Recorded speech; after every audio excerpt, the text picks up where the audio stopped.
Welcome to the podcast, Let the Prophet Speak. Today we continue our study of the second book of Kings, that is Melachim Bet, Perek Gimel, chapter 3.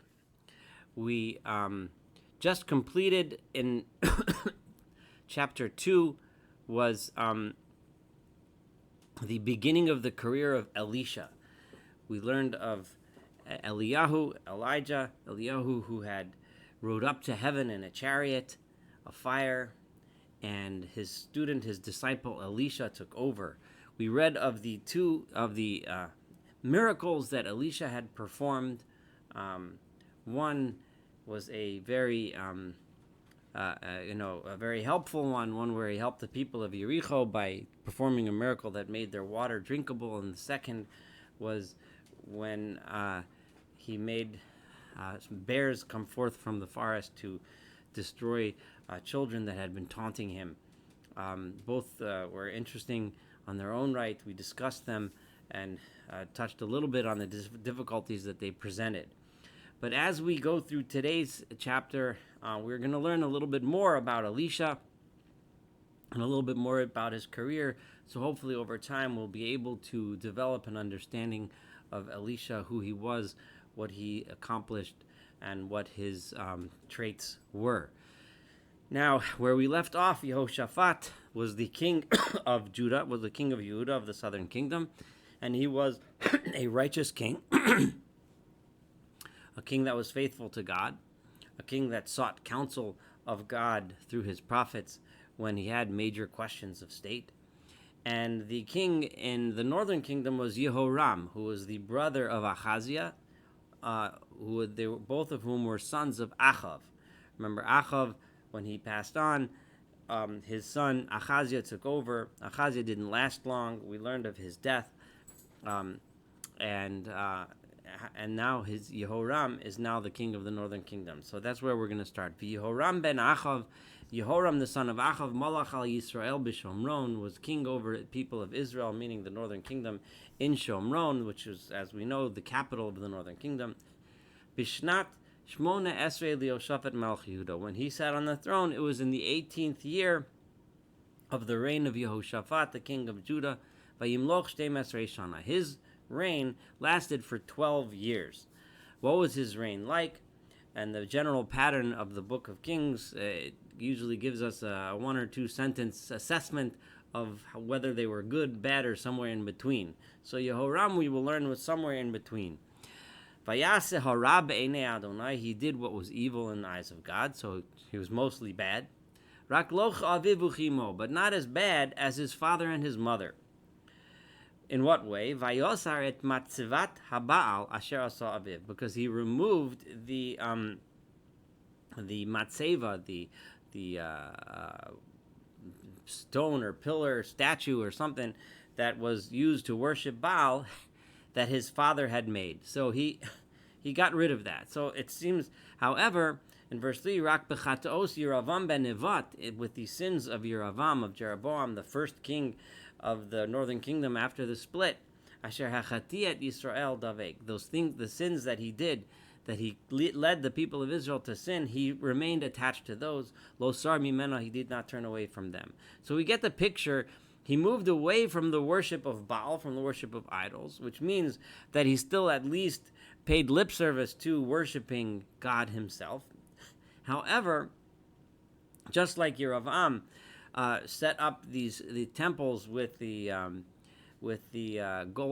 calves, the golden calves to worship in two temples in the north, and Yeravam did that in order that the people of the northern kingdom should not go to the south, because lest they decide to follow the southern kingdom of Judah, which is a political decision, not a religious decision. So they figured, the leaders of the northern kingdom and Yehoram as well said, we'll just keep worshiping God, but we'll worship him up here, which is, of course, a terrible sin, because this is not how God wanted to be worshipped, which he made very clear in many places. And also it led to a permanent split, which never ever healed. And maybe it could have healed. Now, Yehoshaphat, the king of Judah, the king of Yehuda, did attempt to heal that rift by making an alliance, a military and political alliance with the northern kingdom, despite the fact that the northern kingdom was continuing on this evil path that Yeravam, the first king of Israel, and now all the way down to Yehoram, continued on this evil path. Now, at this time, remember, in the beginning of chapter 2, when we read right after we read of Ahab's death, of Ahab's death, we read that Moab rebelled. Now, Moab was a vassal kingdom to the northern kingdom, and they paid tribute to the northern kingdom. And Ahab, who was a powerful king, as evil as he was, it was clear that he reigned at the height of the strength and the power of the northern kingdom. So we read that they rebelled. But Ahaziah, who had a very brief reign, it doesn't say anything about him doing anything about it when Moab rebelled. So, but now we're going to read what Yehoram is going to try to do. Umesha melech Moab hayanuked. Mesha, the king of Moab, was a shepherd, or noked means he raised sheep, or he bred sheep. Ve'eshiv lemelech Yisrael, and he would give to the king of Israel mea elef karim, 100,000 lambs, umea elef elim tzaver, and 100,000 rams that were full of wool. So in other words, that was the tax. It was a huge tax that the king of Moab would have to pay to the king of Israel on an annual basis, a huge tax. Vayhi kemos Achav, and it was when the king Ahab died, Vayivsha melech Moab melech Yisrael, and the king of Moab rebelled against the king of Israel, obviously by stopping to pay this tax. So Ahaziah, who had a very brief reign, didn't do anything about it. But now, Vayetze Hamelech Yehoram bayom hahu mishomron vayifkod es kol Yisrael. When this happened, Yehoram, who is now the king, he went out, he left the capital, and he went around the people of Israel, the northern kingdom, and he gathered all of the people together to fight Moab, to crush this rebellion. Vayelech, and in addition, because he knew he would need a lot of strength, he went Vayishlach, and he sent messengers El Yehoshaphat Melech Yehuda leimar to Yehoshaphat, the king of Yehuda, saying as follows: Melech Moab pasha bi, the king of Moab has rebelled against me. Hatelechiti el Moab lamilchama, will you come up with me? Will you ally yourself with me to come wage war against Moab? Will we fight together? Vayomer, and Yehoshaphat's answer was, E'ele, I will go. Kamoni kamocha, ke'ami ke'amecha, kisusai kisusecha. Like I am with you. In other words, you and I as kings are allies. My nation and your nation are allies. And my horses and your horses, which is the equivalent of saying my armies and your armies, are all allied together. We work together as a team.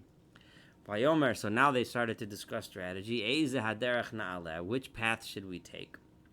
Vayomer derech midbar Edom. Let's go through the wilderness of Edom. Now Moab is slightly closer to the north. Edom is closer to the south. Edom had been subjugated by David from David's time and was still a vassal kingdom to Judah, to the southern kingdom. And they said, we're going to go through the wilderness of Edom, meaning it goes south through Edom to attack Moab from the south, which would not be the way Moab would expect to be attacked. Because it's a much longer path and it traverses large amounts of desert area. And especially if the attack is coming primarily from the northern kingdom, this wouldn't be the logical place for Moab to expect. So presumably this strategy was in order to surprise the Moabites and attack from a flank which they weren't expecting it. Vayelech melech Yisrael melech Yehuda melech Edom. So the king of Israel and the king of Yehuda were introduced now to the king of Edom, who was also now joined the two kings in this fight. Melech Edom, presumably somewhat half-heartedly, joining Yehuda because they remained vassals to Yehuda, at least at this point in history. So Yehuda probably said, you're under me, you help fight along with me. And this is going to be important as we read later in this chapter about the progress of this battle. So Edom comes along. So now you have 3 kings, 3 armies, 3 allies attacking, or at least heading towards Moab to attack them. And they went all the way around on a 7-day long trip. And they ran out of water. They ran out of water. There wasn't enough water for the soldiers, for the camp. And they didn't have enough waters for their animals, which are, of course, crucial to the war effort. one wonders exactly what they were thinking. They knew they were going on a long trek through a desert wilderness. This is a massive logistical error. The verses don't go into this, but it makes you wonder exactly what kind of planning went into this. This is a pretty basic need, water, and it wasn't planned for. Presumably, one must assume maybe they thought there were sources of water that had dried up or whatever, but whatever reason, here they are stuck without water. Vayomer Melech Yisrael, and the king of Israel said, "Aha! Whoa! Kikara Adonai l'shloshes hamlachim ha'ele." God caused it to happen that all three of these kings, in other words, me and these two others, lasesos biad Moab, give us over to die at the hands of Moab. In other words, maybe they had enough water to survive, so he wasn't worried about them dying of thirst, but they needed a lot of water for the animals, right? So in order to be strong, the people to be strong to fight, without enough water, they wouldn't be able to put up a good fight, and we're going to lose. This is crucial because the Melech Yisrael, the king of Israel, Yehoram, immediately blames God. There's no faith here at all, no prayer at all. He just, remember, Yehoram had given up the Baal. He had given up the worship of the idols, and he's sticking with at least what he considers to be worship of God, the same God, and at least in his mind, as Yehoshaphat is worshiping. But one would think that now he's thinking to himself, and this is the impression that one get, well, what good did it do for me that I went and served God, right? I could have stuck with Baal for all this, especially since Baal, of course, is the god of rain, right? As we've studied before, and we've mentioned as we studied, especially in the first book of Kings, right?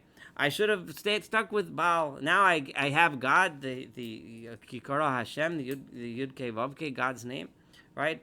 And now what had happened? He's put me and these other two kings, three of us, are all about to lose in this big battle. So what's Yehoshaphat's response? Yehoshaphat's response is very different. The difference between a true person that's faithful to God and like Yehoshaphat, and a person who is simply going with the zeitgeist, Yehoram, is very different. Yehoram blames God immediately. Yehoshaphat says, we can't lose hope. We got to figure out what to do. And how do we do that? Vayomer Yehoshaphat, ha'ein po navi l'Adonai. Is there no prophet to God here in this whole camp of all these soldiers? There must be some prophets that came along. So let's find out what God wants from him. Maybe there is a faithful man, a man of God, who we can talk to. And one of the servants of the king of Israel, of the northern kingdom, said, Po Elisha ben Shaphat. Elisha ben Shaphat is here with us. Asher yotzak mayim al yidei Eliyahu, the Elisha ben Shaphat who poured water on the hands of Eliyahu. Poured water is a reference to the fact that he served Eliyahu as a student, and he served him. In other words, he helped wash his hands. Elisha is here. It's fascinating that the kings had no idea that Elisha was there, but apparently Elisha came along. It's possible. Elisha, we know, was a prophet in the northern kingdom. We said that Yehoram mustered all of the fighting men of the northern kingdom. Elisha, as a prophet, was an able-bodied man, and he went along. Or it could be, which Chazal, the tradition teaches us, that Elisha had some sort of nevuah, had some sort of prophecy, that he should go along because he would be called upon. Regardless, here he is. So now they have someone to ask. So Yehoshaphat says, let's ask Elisha. Vayomer Yehoshaphat, Yesh oso devar Adonai. Yes, with him, the word of God goes with him. Vayerdu elav melech Yisrael. So now the king of Israel went down to him, Yehoshaphat, together with Yehoshaphat, umelech Edom, and the king of Edom. The commentaries note that it lists the melech Yisrael, the king of Israel, the melech Edom, the king of Edom, but Yehoshaphat, the king of Yehuda, is mentioned by his name. And many point out that, first of all, this was to their credit of all three. Vayerdu elav, they went down to him. In other words, they presented themselves to the prophet, as opposed to asking that the prophet should come and present himself to them, which is a tremendous show of respect for God and his representative. However, Yehoshaphat didn't go down as a king, he went down as a person. The other two still went down, the commentaries, traditional commentaries explain, they went down in all of their fancy garments of kingship, or royal clothing, and so on. Yehoshaphat went down as just Yehoshaphat, and out of deference to God and his prophet. So they went to him, and what was the response? Exactly the question and how it was posed isn't stated. Could be that they didn't state any question at all. But here in verse 13, Vayomer Elisha melech Yisrael. Immediately Elisha says to the king of Israel, Ma li valach. What is there between me and you? There's nothing in common between me and you. Leich el nevi'ei avicha. Why don't you go ask the prophets of your father, vel nevi'ei imecha, and to the prophets of your mother. Go ask the prophets of Baal. Go ask the prophets of his consort, Asherah. Right? Talk to them. Right? Yehoram, I'm not talking to. Vayomer lo melech Yisrael. So, but before I read the king of Israel's response, Elisha's speech to the king of Israel is interesting, because on the one hand, one might think, and this could very well be a legitimate criticism of Elisha, right? Yehoram was far from a good person. He was, as we said before, an evil person, and it was leading the people on an evil path. However, he did take some steps in the right direction. Maybe, why would Elisha say, go to the Nevi'ei Avicha, right, or the Nevi'ei Mecha, to the prophets of your father and your mother, if maybe Elisha didn't know that Yehoram had abandoned Baal? Or maybe he could have said, if you truly want to be faithful to God, don't do like you did, which was blame God immediately and say, I should have went back to Baal, but say, no, I need to speak to God the way I am supposed to. I need to be faithful the way I'm supposed to. But Elisha instead got angry and treated Yehoram as if he was still a worshiper of Baal. So Vayomer lo melech Yisrael, so the king of Israel said to him in his response, Al, don't talk this way. Ki kara Adonai l'shloshet hamlachim ha'ela latetel tzam bi'ad Moab. We're in a bad situation now. God has made it happen that all these three kings that are standing in front of you, are about to lose in a major battle to Moab, right? We need help now. And the king is really saying, almost rebuking Elisha and saying, why do you talk to me this way? I'm here because you are supposed to be, and you are a prophet of God. And God has set up a situation in which we are in serious distress. We need your help. We're coming to you. We're not going to the prophets of Baal or prophets of Asher. We're coming to you. But Elisha didn't take that answer. Vayomer Elisha, immediately Elisha said, Chai Adonai tzvos asher amati lefanav. As God lives, as God, the Lord of hosts, lives, the God whom I've stand before, Kilule Pnei Yehoshaphat Melech Yudan Inosei, had I not been standing in front of Yehoshaphat, the king of Judah, if I wasn't standing in front of him, he who is righteous, he who is faithful, Imabit Elecha V'imereka, that I wouldn't even look at your face, I wouldn't even see you, I wouldn't be interested in talking to you. Now here, Elisha is speaking out of significant anger. You can feel the palpable anger that he has. And that's very important, because Elisha realizes that if he's here to give true advice, and he's here as a prophet to truly tell these kings what they should do in the dire situation that they're in, he can't answer out of anger. He needs to calm down, and he needs to give an answer that's thought out, that's thoughtful, that's considered. So immediately, what did Elisha do? V'ata, he says now, kechuli minagain. I need you to find me someone who can play music.